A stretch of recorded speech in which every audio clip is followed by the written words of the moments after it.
Hello, it is Paula from the Ottawa Library, and I am here today, actually, with this guy here. He is from Rotary. His name is Wade, and he's my brother!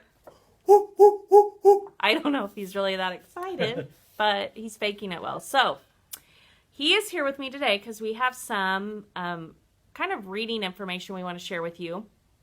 And Rotary of Ottawa was very generous this year, and they partnered with us and made a nice donation to our summer reading program.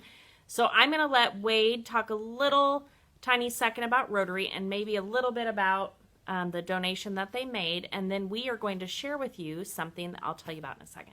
So here he goes. Hello. Thank you, Paula, for having me. I'm so excited to be here at the Ottawa Library and to provide a donation from the Rotary Club to you guys. This is very exciting. So typically, we support fourth grade students in the district with a book every year. And with COVID-19, we were unable to do that this year. So we were looking for a different avenue to help provide some opportunities for some kids to read.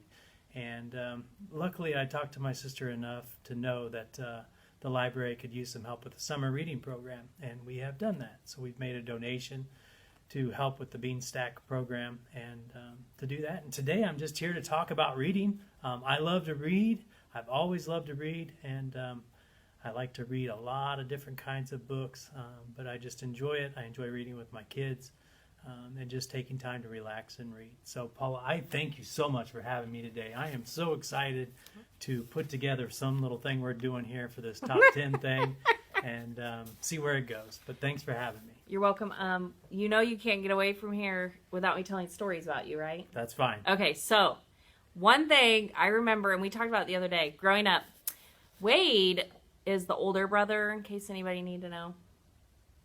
That was just a side note. But Wade is the personality that likes to get up early, be on time, be early, not just on time. I, on the other hand, am like the procrastinator, so I'm going to sleep every last second I can and then wake up at the very last second that I can, but still be on time. Sometimes. No, I'm on time, mostly. But growing up, Wade would do this. He'd get up super duper early, and at like 16 years old, he'd spend half an hour in the morning reading the newspaper. Now that kind of dates you. Yeah. Do we all know what a newspaper is? We have them here at the library. But he's been reading a long time. Not just because he's told to, but because he likes it. So, and also me. But I would choose different types of reading. So, anyway. All right. We have come up with a top 10 list. And I get a look at Wade on the screen because the camera's over here. So it helps me. My eyes are lined up, I guess. I don't know. The camera's here. You want to look there. It's really cuckoo. Okay, so we have designed a top 10 list for why reading is important. They are not really in any fancy particular order. But they are fancy.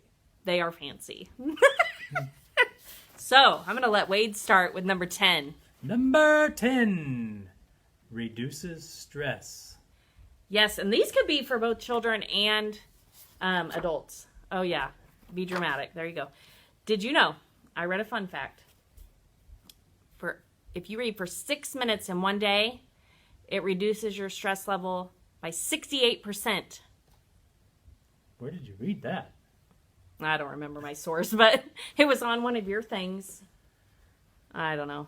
I'll have to cite it later. Thanks a lot, Wade. Okay, number 9.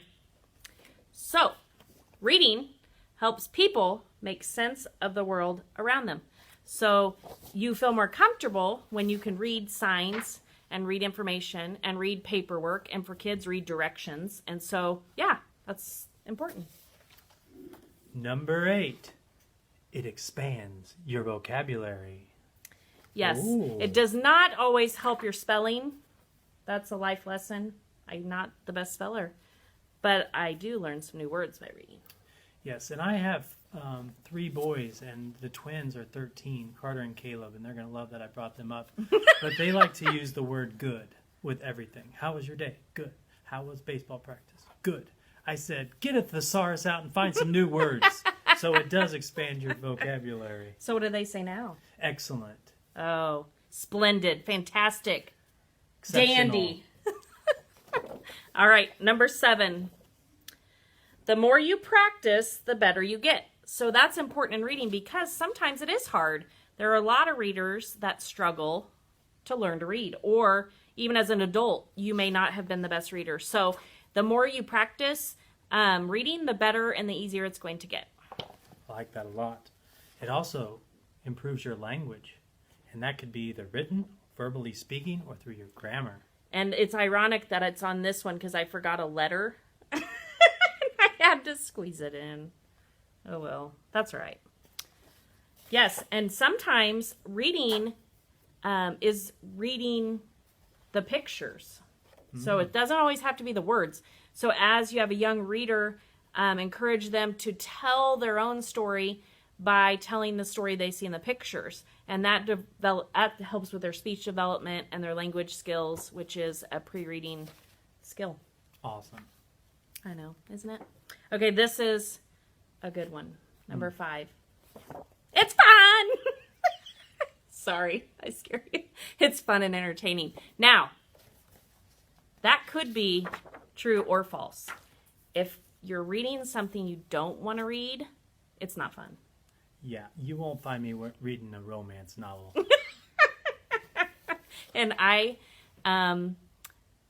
try to sometimes read outside of kind of my genre or the types of books.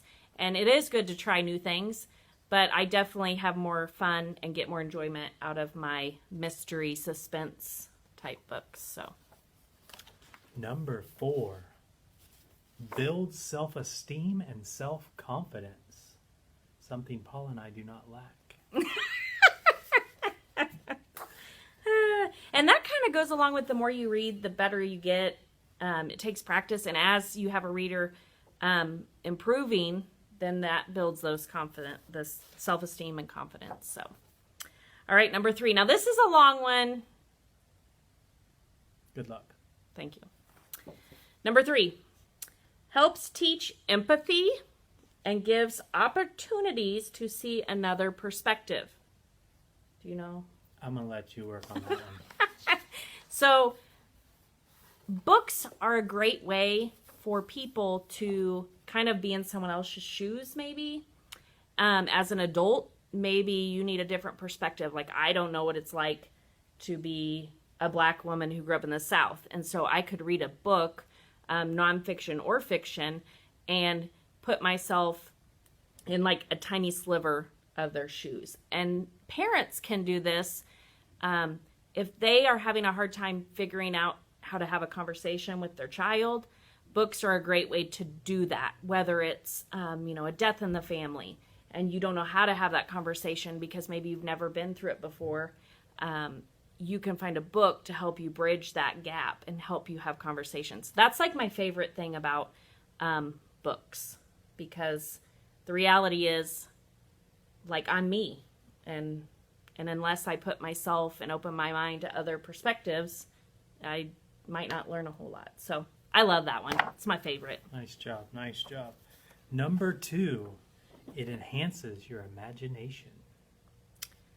Yes, Wow. it does. And there are, like, you might have seen some of these pictures going through, and there are some activities we had with summer reading this year where they were encouraged to do some activities like writing with their after reading, and so that definitely enhances their imagination. All right, last one. Number 1, leads to future success. If you can't read, sadly, it's going to be a long road. So practice, practice, practice. Grown-ups, practice, practice, practice. Don't stop reading. Because if I don't read for a while, then I pick up a book, I'm like, oh, it's taking forever. But if I keep reading, it's just the same. It's going to get easier and easier. All right, I would like to thank the Rotary Club of Ottawa Oh, thank you. and my brother